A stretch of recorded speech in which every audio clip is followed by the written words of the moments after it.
Hi Alphas and welcome back. Today we embark on another journey in the mysterious world of dragon biology. We all know everything about the nightfury thanks to the nightfury biology series, but today in this episode for the second dragon head count in the series, keep note, we delve deeper into the scientific outlook of the Zippleback. Hey guys, my fault, Phases here, and let's discuss this captivating creature with two brains and heads, also known as exotic. It's time to soar through the skies with Zippleback biology. But remember, understanding these majestic creatures goes beyond what meets the eye or two sets of them. I'll stop now, like, subscribe and hit the notification bell to stay updated with my uploads. There is much to talk about when it comes to Zippleback eggs, but on screen is the physical appearance. From an old advertisement and the School of Dragons, the eggs are described as containing natural buoyant gases that are often mistaken for air bubbles. These bubbles give the surface of the egg a bumpy look full of craters. And due to the Zippleback using ammonium nitrate, which acts as a source of oxygen to help accelerate the combustion of flammable materials such as the other half of the Zippleback's gas, hydrazine. It can be evidence that this buoyant natural gas is oxygen, as a reptilian creature obviously requires oxygen for respiration. These air bubbles could be that during incubation, the Zippleback has an accelerated intake of oxygen from the environment and high takes of CO2 to the environment, causing gas rising to the inner outmost membrane of the egg, causing air bubbles to form. This process of egg breathing is how reptile and bird eggs breathe in the real world. This is possible because of the lantois found in reptile and bird eggs, a pouch or sac-like structure. Though another theory is that these air bubbles or craters act as a temporary deterrent to predators like a specific wasp species called the bee wolf that use gas in their eggs to deter fungal invasion. But Rookery Island isn't full of too many predators unless his cavern crashes and the egg bite is hiding underneath floor. Time to die. The fire of a Zippleback is different than many as it's dual, consisting of ammonium nitrate mixed with anhydrous hydrazine. This explains why one head expels gas and not a liquid substance, as anhydrous means lack of liquid. But asking how this is possible, as we discussed in nightfury biology, check it out, the gas can be explained by the swimmer bladder found in fish which stores gas. This is rather simple, but I never discussed how many of the dragons are able to produce the sparks to ignite their fires and gases. Well, the most comparable real-life example is the electric eel, which is misnamed lol, it's actually a knife fish.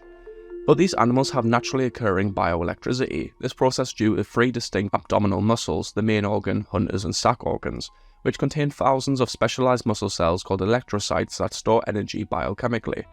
That when needed, that join on one of the sides of the nerve fibers but not the other, which allows a flow of positively charged sodium ions to flow through these fibers that in turn causes electrical charge, or release as the potential gradient is temporarily increased. So even the structure of eels aligns with the Zippleback's long serpentine necks. It's not impossible to think that every dragon contains these organs allowing for sparks or electrical charges to ignite the gases to cause fire. But the green gas from the Zippleback in the films is merely just visual, as hydrazine is colourless and the highest recorded voltage recorded in animals such as eels is 800 watts, which is enough to ignite gaseous hydrazine. So that's just a theory. A film! No, but really it's funny to think that anhydrous hydrazine is extremely toxic to humans, causing dermatitis, nausea and varying other side effects. So the riders should be dead lol. But that's too morbid, so let's move on. Why am I making my video very morbid today? The dragon has two personalities and two minds, one in each head, and often these ideas, thoughts and personalities cause the Zippleback heads to argue with each other over what to do. Occasionally the dragon forgets that it's a two-headed dragon and one head tries to go one way and the other head tries to go the other way. This can be problematic. As seen in Dragon's Rise of Berk, one head of some hideous Zippleback individuals such as Sparkles and Sparks can even end up falling in love with one another. Even baby Zipplebacks fight over which direction to go or what to do. Despite squabbling between heads, hideous Zipplebacks tend to be very social amongst their own kind and even other species. The hideous Zippleback is often described as the most unusual dragons in the world. This dragon has two long serpentine necks with rounded spikes from head to tail. These spikes can zip together in order to create the illusion of one neck. At the end of the necks are two short heads. The Zippleback has a large horn on each nose and two thinner horns on top of each head. Like most dragons, they have yellow reptilian eyes. The teeth in their lower jaw seem to be longer than the ones in their upper jaw sticking out. They also have two tails which can zip together. The end of each tail possesses a fin-like structure shaped like an arrowhead. The Zippleback is probably one of the longest of the medium-sized dragons, if not the biggest. Zippleback's appearances change when they become Titan wings. It becomes quite larger and stronger, but in the shows we see their colours change and increase in size. However, in Rise of Berk and School of Dragons, I'm not crying, you are. They become noticeably spikier in the wings, heads and tails, so choose your canon. I prefer the Rise of Berk ones. According to Dragon's Rise mobile game, Zipplebacks have only one heart, and thus it is likely they only have one set of internal organs, which makes sense when looking closely at real life examples, except for the heads, necks and tails, and the brain, which we will discuss now. It's clear from what we see that Zipplebacks do not share, but possess a brain each, able to control the whole body. As we've seen from when Barf was stung by an immature speed stinger, Belch was left unaffected and was still able to control the body whilst dragging around a paralysed Barf, who was constantly emitting flammable gas, showing two different brain functions. It's not impossible to hear this, as in real life this is evidence in polycephaly, bearded dragons, which is a genetic defect which we discussed when describing the bone structure of the Zipplebacks, so stick around. They have a special ability to simultaneously transmit information above their heads. More evidence, and from an example described, if one head wears a blindfold and food is stuck in front of the other, both heads start salivating at the same time, even though only one can actually see the food, showing us that they have two brains and they still share a nervous system. It's just that they share both halves and share control of the body, but are able to control the whole if needed, as Belch has. They're able to feel emotions differently, but share and feel each other's emotions and react to the same external stimulus as they share receptors in the body.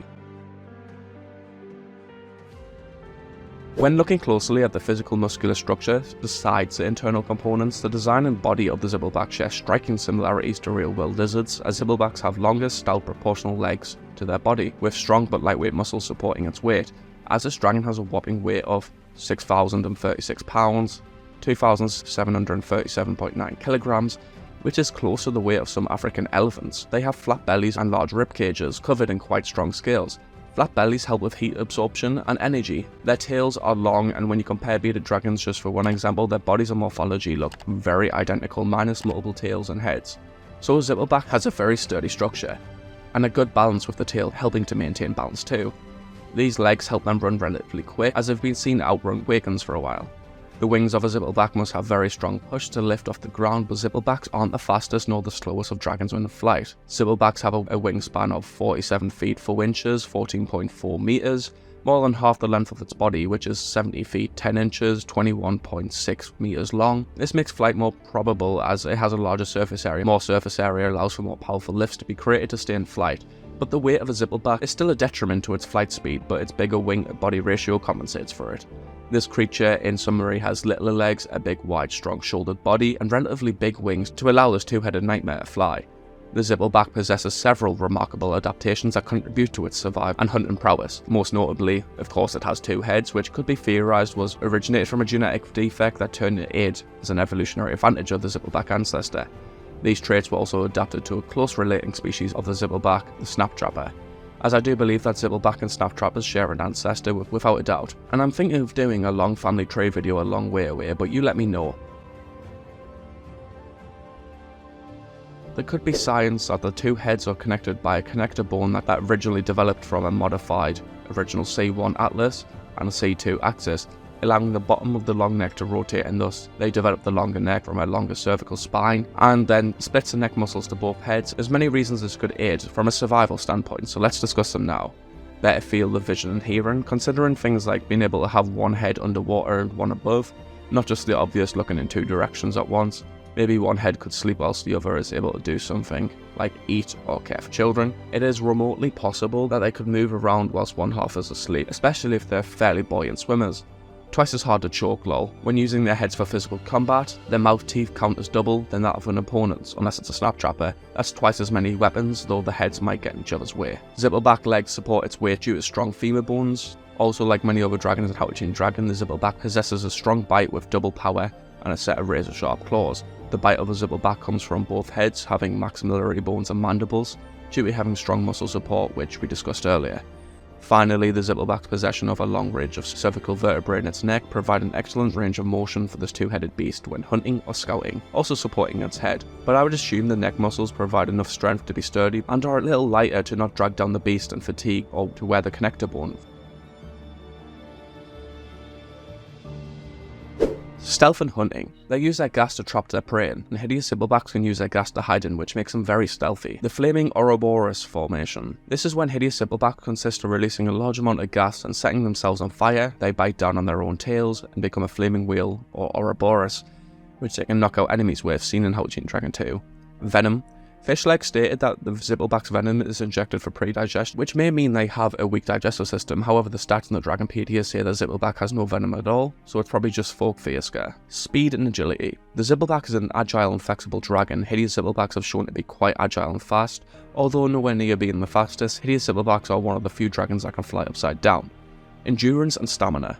Zipplebacks are able to endure the attack of a Typhumarang and still be able to continue the battle, as they have large amounts of stamina on their side to continue long flights to catch up with other dragons. Climbing. Zipplebacks have been shown to be great climbers, as Barf and Belch was shown in the episode We Are Family Part 1, as they are able to climb steep terrain very well. Senses. Both Barf and Belch were able to smell that Hiccup had an eel on him. Hideous Zipplebacks have great senses, as stated in Twin Sanity, they can see through fog. Strength and combat. Despite their long thin appearance, the muscular structure in a Zippleback's neck is enormously powerful, which combined with the thickness of their skulls makes their heads formidable weapons. In a Grim Retreat, Barf and Belch use their heads as hammers. Likewise, in Defenders of the Wing Part 2, Barf and Belch were able to smash a stone pillar supporting the statue of the Defender's great protector. A Zippleback can entwine its neck and produce even greater force. Intelligence. Zipplebacks are stated in the Dragonpedia to have high intelligence and problem-solving abilities. Titan Wing abilities. Titan Wing Zipplebacks are able to command his pack of Broad Wing Zipplebacks showing loyalty or Titan Wing alphaship. A video I have made, so check it out. Weaknesses. Hideous Zipplebacks can get confused with too much racket and loud noises. Hideous Zipplebacks are susceptible to common dragon weaknesses such as Dragon Root, Eels, Blue Oleander, Dragonvine, and Grimora parasites. The two heads have different personalities. The dual heads can be a vulnerability. If they don't work together, it can be hard for them to do anything. Lack of speed. Zipplebacks are slower in flight than many other species, perhaps due to their larger size, although this doesn't mean they are slower than some dragons like Gronkles. Dousing the sparking head with water can shut out the fire and sparking ability according to the first film in How to Train Your Dragon. So that was everything on the Zippleback and its biology. If I missed out a few things, then let me know, but remember the video was about its biology. Other segments are just there to fill out the video and inform those who don't read the wiki or forgot some important details. But I hope you alphas enjoyed, and if you did, subscribe and turn on post notifications to never miss a video. But anyway, I recently launched a membership on the channel, so if you could all consider joining it, it would help incredibly, as the research that goes into these videos is a lot, and it's very time consuming.